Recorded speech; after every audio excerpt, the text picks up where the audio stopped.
It was the first weekend of the school holidays. Māori secondary school teachers gathered in Rotorua to inspire and be inspired. But why would anyone choose teaching as a career? My grandmother was a teacher. I was 20, wasn't doing much. My grandmother organised the interview at Epsom Teachers Training College. I had a series of amazing teachers, and one of those guys was Matua Piripi Prendergast. He would have 30 kids just absolutely mesmerised in his classroom for that whole hour. And so he wasn't the teacher we needed as teenagers, he was the person we needed as teenagers. I wanted to be like them and actually help to motivate our young Māori kids. I had really great teachers growing up, so I think ultimately that's why I became a teacher, is to give back and honour those kaiako who served me so well. So I applied after having a gap year, and I put in 2 applications for Tāmaki to Auckland for primary. On a whim, secondary at Waikato. Went for an interview there and got accepted. I was dragged by my krani to go to Epsom Training College to be a kura kaupapa Māori teacher. I kicked and screamed all the way from the taitokero till we got into the interview, and sat there going, these women are fabulous, I want to be like that. What do you want viewers to understand about teaching? We are our own worst critics. We beat ourselves up because we want to ensure that our kids are amazing and that they've reached those pinnacles of success, to whatever success may look like in them and their whānau, because it's not just about our kids, it's their whānau on that journey with them as well. It's not a job, it's a vocation, and it's a passion for so many of us. And you can make a difference in their lives, whether you're teaching te reo Māori or whether you're just being the person that they need, you know, someone that will listen to them, or someone that will say hello to them in the morning, or shake their hand when they come in. If you can make them smile and make them learn, it just lifts your own mana, your own self-esteem so much. Kia ora tātou. I was going to get us up for a stretch, but that waiata and that kōrero was absolutely amazing. Can we have one more round before I'm here to share what we do, what we focus on, and what our strategy is, because you may see some alignment to what you do.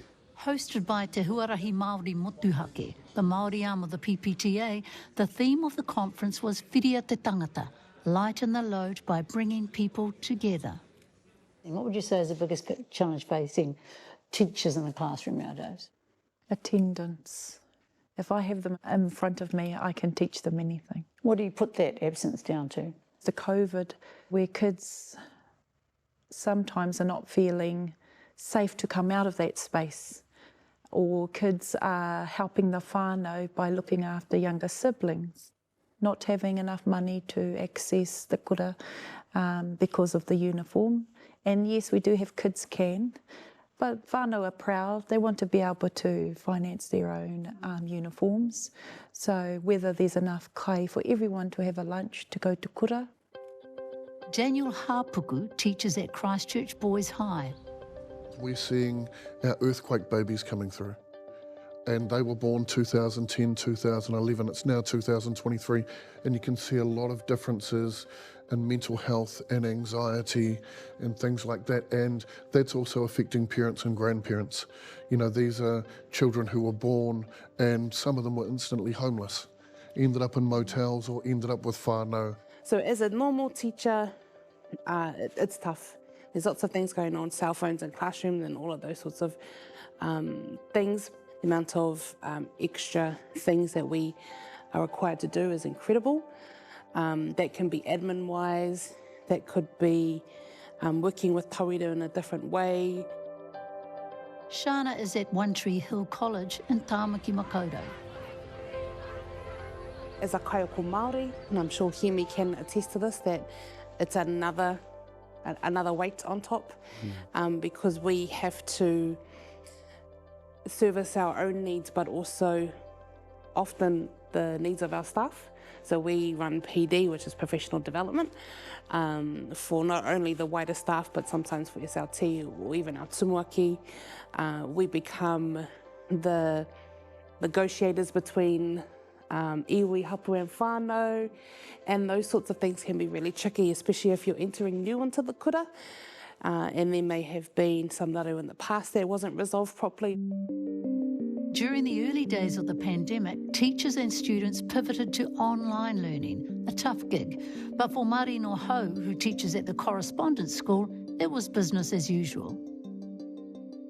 So we are 110% all online. Our CEO had a vision 17 years ago to say we need to provide for our whānaus that look after the teina tuakana model, the aunties and the uncles in the home. So it's been another level of skill set you learn as a kaiako, how to deal with those tamariki who have got anxiety, tai mai ki tō akomanga, and they freak out. We have to listen. Me whakarongo ki a tātou tamariki, ko te puku e arahi o tātou whakaro.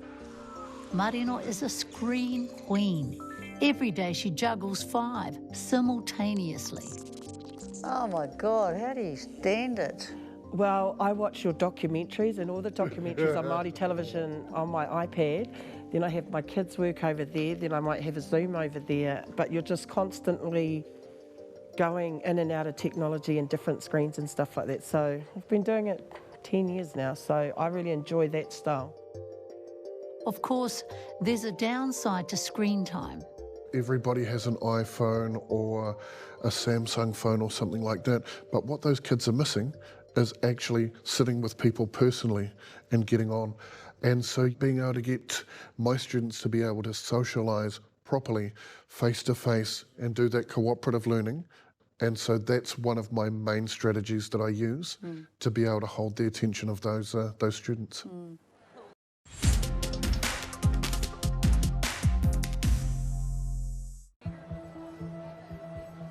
We've gone through a really long process to develop this curriculum. It's taken 3 years. The Prime Minister launched the Aotearoa New Zealand History's curriculum at Sylvia Park School in Auckland yesterday. Every school will be required to teach about Te Tiriti, the colonisation, the colonialism of the Pacific, and New Zealand's national identity through immigration. What is the reaction to the change in curriculum? Mai kura, it's English medium. And for our students, kua tai te wā, it's time. It's time that they learn their history. But in terms of schools being ready, I'm not confident that there are enough resources. I'm not confident that our kaiako understand the gravity of what they're about to enter into. You know, I teach at Year 12 a unit on ngā pakanga. Rangiriri, rangi awhia and ōrākau, and those are heartbreakers. Our kids are just in shock that this happened down the road. And I know it hurts them and it hurts me, but I don't know if some kaiako have that same connection to the history that I do. And when I teach, I always tell my tauira mākonga, well, we're going into something sensitive here, so kia tūpato. You know, there's tissues here, or the door's open if you just want to go and take a couple of minutes to kind of recuperate, especially for our tauira that come from Waikato, because those are their stories. The National Party hit the headlines too with its announcement. The first is that we're going to require all primary and intermediate schools to provide at least an hour of reading, an hour of writing, and an hour of maths on average every day. Because our children need the time to acquire knowledge, to practice skills, to master the basics, so it stays with them for life. What do you think about that? I treat every child the same. That went out in the 1950s. I feel we are hindering our students' growth because all our students learn differently. Some prefer a lot of numeracy, some prefer a lot of literacy, some prefer project-based. Yeah. Every child deserves to be taught, and not only taught, but towards their specific needs and towards their specific wants.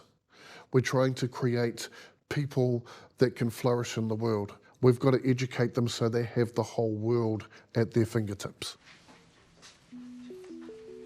Hard to believe, but some of us can still recall being strapped or caned while at school. Hemi Ferris Bretherton is one.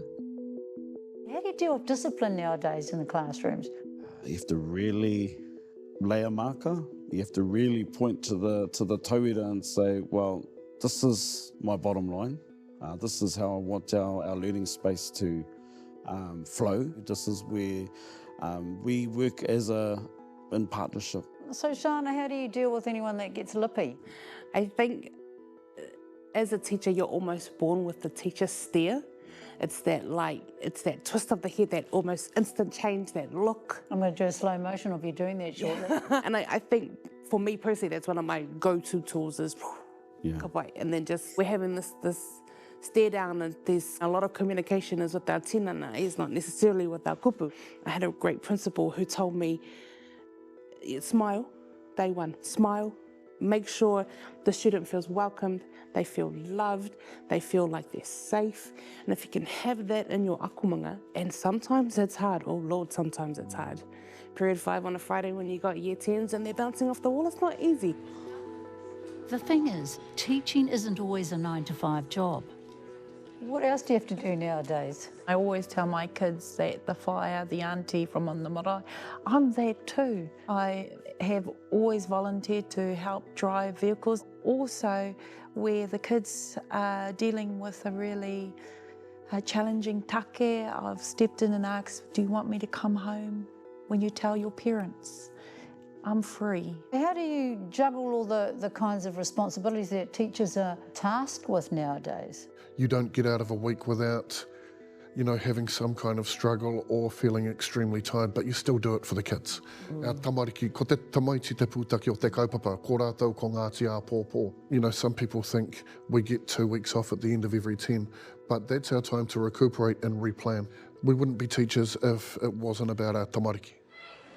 This year saw one of the biggest teacher strikes in New Zealand history. Mai tāmaki makaurau, puta atu ki te rotorua nui a kahu. He ke iho ki te upako o te ika. Ka tō iri ngā reo whakahe, a ngā kaiako. So my daughter's going back and forth to school, one day it's on, next one there's a strike. Do you think you might be losing the war with parents?